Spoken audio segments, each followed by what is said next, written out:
안녕하십니까. 얼굴을 읽어주는 홍 원장입니다. 홍 원장이 미쳤습니다. 2억 2천짜리 피코쇼 프로를 오늘 계약했습니다. 오늘 그 기념으로 젠틀맥스 프로에서 젠틀맥스 프로 플러스가 도대체 뭐가 달라졌나 편을 찍도록 하겠습니다. 젠틀맥스 프로 플러스 뻥치지 마세요. 물론 아주 좋습니다. 그래서 젠틀맥스 프로 2대를 동시에 운영하다가 지금은 젠틀맥스 프로 플러스 2대를 동시에 운영하고 있습니다. 기존 젠틀맥스 프로보다 효과와 통증에서 굉장히 많이 좋아졌고 좋은 장비입니다.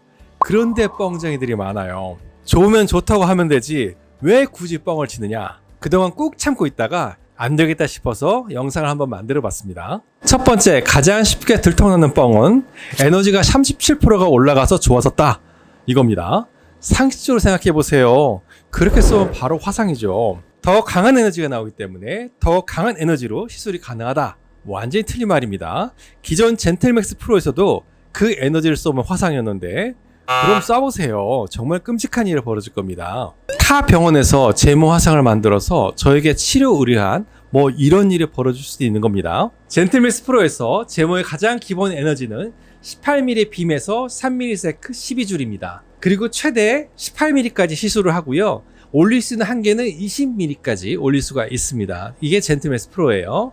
그러면 젠틀맥스 프로 플러스는 어떻게 되느냐? 18mm 빔 직경에서 3mm 12에서 20mm 줄까지 똑같이 올릴 수가 있습니다. 에너지는 하나도 안 바뀌었어요. 그리고 실제로 시술 가능한 에너지는 18줄까지가 최대입니다. 20줄 하게 되면 화상나요. 똑같죠? 에너지가 하나도 늘지 않았어요. 그래서 뻥입니다. 그리고 저는 잘 안 쓰지만 20mm에서 보면은 9, 10 이렇게 해가지고 16까지 가는데 젠틀맥스 프로 플러스는 이게 21.5까지 나옵니다. 그럼 이게 출력이 올라간 거냐? 그렇지 않습니다. 저는 젠틀맥스 프로 시절에도 20mm 스팟에서는 12 이상 쓴 적은 없습니다. 21까지 올라간다고 해서 출력이 올랐다고 얘기할 수는 없는 겁니다. 그리고 24mm 스팟에서도 저는 8 이상을 쓴 적은 없는데 젠틀맥스 프로는 11까지 나옵니다. 하지만 15까지 나온다고 해서 출력이 증가했다고 할 수는 없습니다. 8 이상 쓰지 않으니까요. 그러면 젠틀맥스 프로 플러스에서 실제로 쓰지도 않은 에너지를 이렇게 올려놓고 나서 왜 출력이 증가했다고 얘기를 할까요? 사실은 2.0Hz에서 2.5, 3.5Hz로 발사 속도를 빠르게 하기 위해서 콘덴서 용량을 늘려놓은 것입니다. 하지만 그 에너지를 실제로 쓰진 않습니다. 그래서 에너지가 증가했다가 아무 의미 없습니다. 그리고 젠틀맥스 프로 플러스가 2.0Hz에서 3.5Hz로 증가했기 때문에 빨라졌다고 얘기합니다. 다 뻥입니다. 젠틀맥스 프로 플러스 24mm 빔 사이즈에서 5.5줄이 나올 때 3Hz가 나온다. 의미 없습니다. 실제로 제모가 안 되니까요. 실제로 사용하는 에너지인 6이나 7로 올라가면 바로 1.0Hz로 떨어집니다. 자동으로요. 왜냐면 에너지가 높아서 3Hz로 나올 수가 없거든요. 그래서 제모가 안 되는 낮은 에너지에서 가시적으로 3.0Hz가 나오고 실제 제모 에너지가 올라가게 되면 1.0Hz로 떨어지는 것입니다.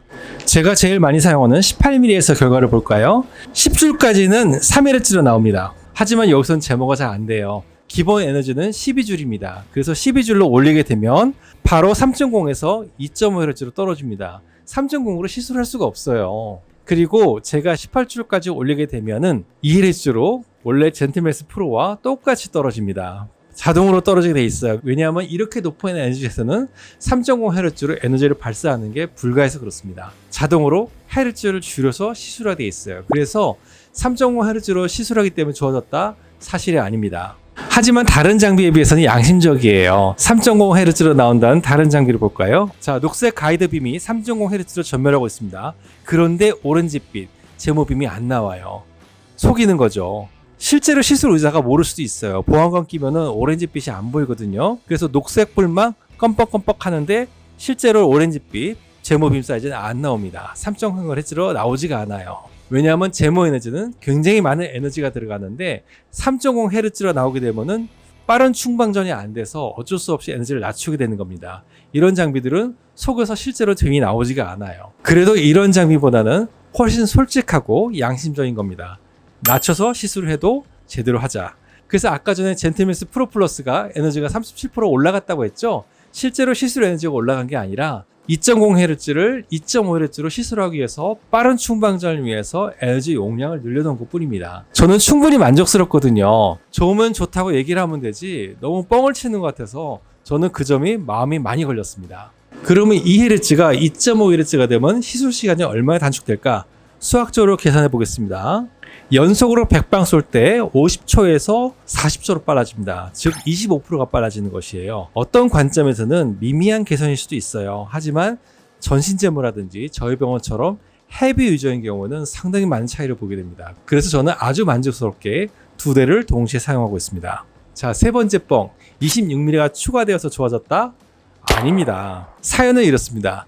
기존의 젠틀맥스 프로를 칸델에서 팔 때는 핸드피스 하나만 가지고 팔았어요. 그래서 핸드피스 2개를 달거나 저처럼 장비 덕후인 경우에는 핸드피스 3개를 동시에 달았죠. 그런데 이 핸드피스 하나 달 때마다 3,500만 원이 추가됩니다. 그래서 저 같은 장비 덕후가 아니면 라지 핸드피스를 거의 장비를 하지 않았습니다. 하지만 저도 20mm, 22, 23mm 거의 쓰지 않았어요. 그런데 젠틀맥스 프로 플러스가 되면서 칸델라 정책이 바뀌어서 가격을 많이 올리고 3개 핸드피스를 동시에 주기 시작한 겁니다. 그래서 사람들이 생전 써보지도 않은 20mm, 22mm, 24mm 그리고 이번에 추가된 26mm까지 핸드피스가 추가되게 되었어요. 여태 써보지도 않은 그런 빔 사이즈였죠. 그래서 선전을 하는 것 같습니다.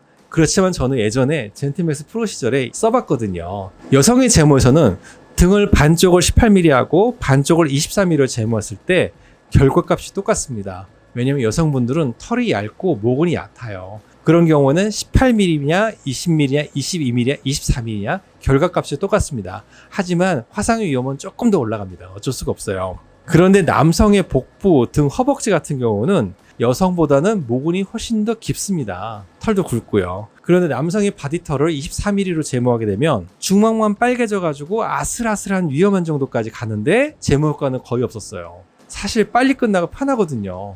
근데 문제는 제모가 안 되니까. 그래서 저에게는 20mm, 22mm, 24mm는 의미가 없다고 보고요. 그 위에 26mm 빔 사이즈 추가 저한테는 의미가 전혀 없습니다. 남성의 바디 제모는 가장 강력한 털인 수염 제모에 준하는 기술을 써야 제모 성능이 떨어지지 않는 것 같습니다. 그래서 저는 남성의 바디털은 18mm로 시술합니다.